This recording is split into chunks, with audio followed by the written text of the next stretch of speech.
yürü hele yüreğinde yana ot. Kıyğas kaşları irinderi balı hot. Yebek sesleri müleyim karaşı. Hini görüp yigitleri yolda başın. Baskan uğrununda oskun sesse. Gerek iken utun yara işley bilsen. Yenin irir kungilin şaşır. Aşak karahan pişirgen aşın.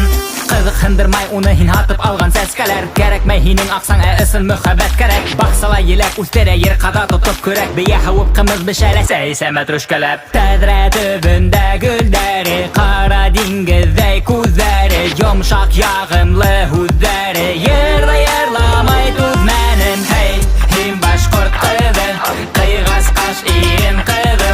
Kaydağına yürü hem de. Hin gene bulur gemde. Hey him başkurt kızı. Kıyğas kaş iyin kızı.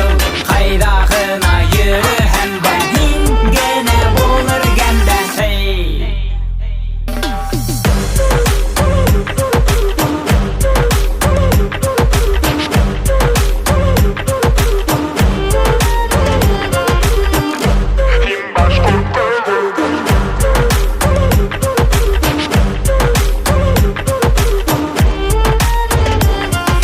Hey him başkurt kızı.